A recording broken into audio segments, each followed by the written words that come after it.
I am a huge fan of making handmade gifts, and in this video I'm going to share with you how to embroider a picture frame mat. You don't need anything special for this. I just picked a plain picture frame mat from the store and I'm marking it with a pencil.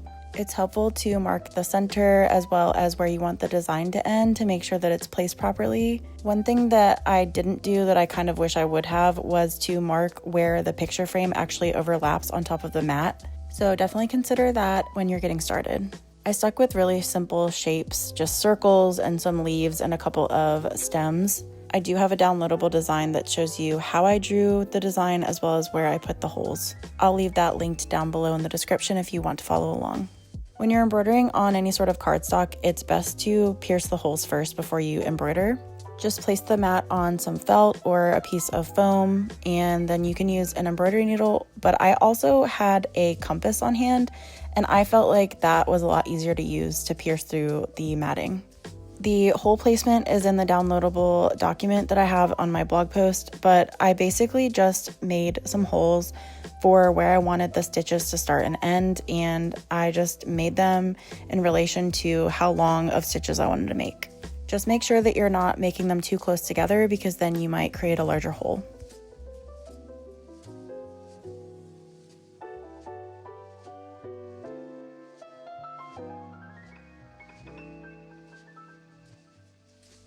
Before we get into the embroidery part of the video, I'd like to thank Craftsy for being the sponsor of this video. Craftsy is an online community of creative, like-minded makers where members can find endless inspiration, advance their skills, and discover their new favorite hobby. Class topics include knitting, crochet, quilting, drawing, cooking, baking, and so much more. And all the classes include step-by-step instruction plus helpful downloadable resources to make learning really easy. If you've been around my channel for a while, you know that I love whimsical, anthropomorphized animals, and I found a class that is perfect for me. It's all about picture book illustration, and I've been going through it, and it's been super helpful. And as a woman of many hobbies, I like to knit as well, and I've been wanting to learn color work, and I found the perfect class for me. I just learned how to do mosaic knitting, and it's been so fun. They're offering a Black Friday special. Go to the link in my description and you'll get the first full year of Craftsy Premium for only $1.49. Offer is valid for new members only.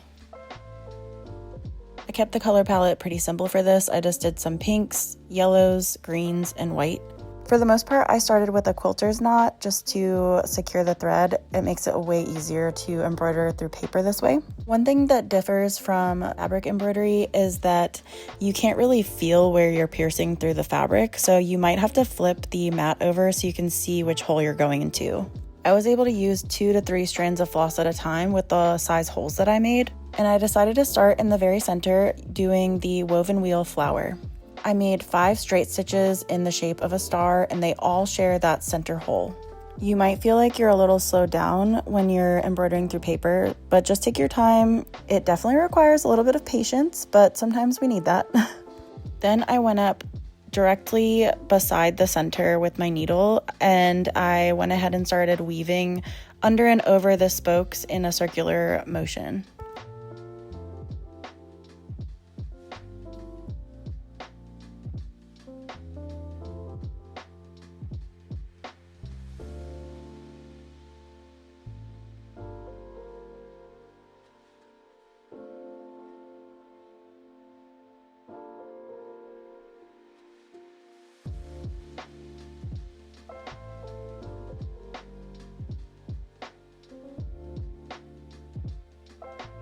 To secure the thread, I went down through the nearest hole at the edge of the flower.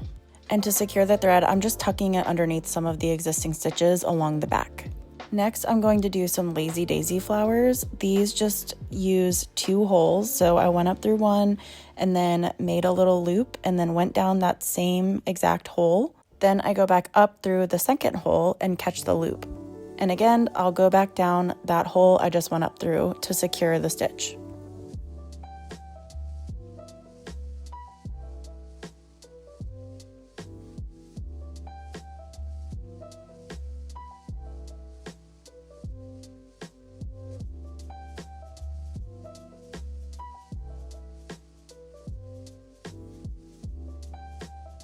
Then I made some little flowers You can't really do satin stitch very well with paper, but I got away with it by making 2 straight stitches in the same 2 holes to kind of fluff out the stitches a little bit.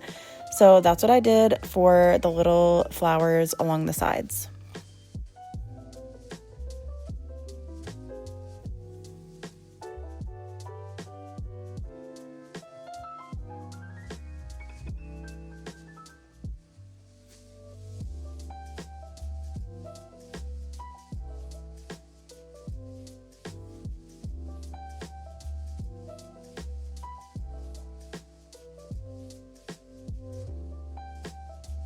Then for the stems, I did a simple back stitch. I think this is the most straightforward stitch for paper, so I went ahead and did that for the stems using the light green.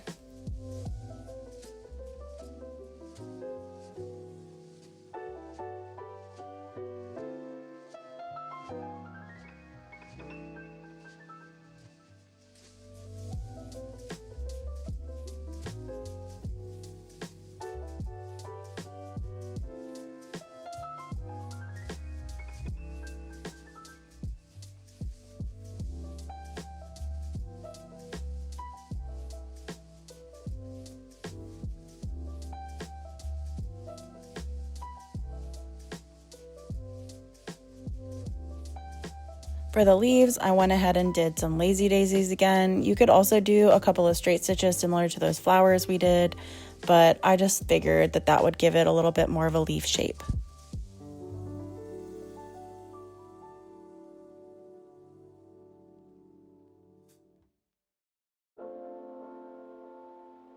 Now I'm going back to the drawing board and I'm going to add a couple of more holes because I want to add some French knots to fill in some of the negative space.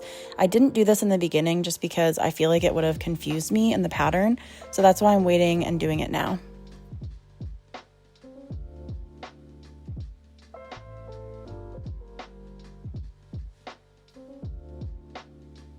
I used a light yellow and some white thread and did 2 to 3 wraps on the French knots to give them a little bit of volume, but nothing too crazy.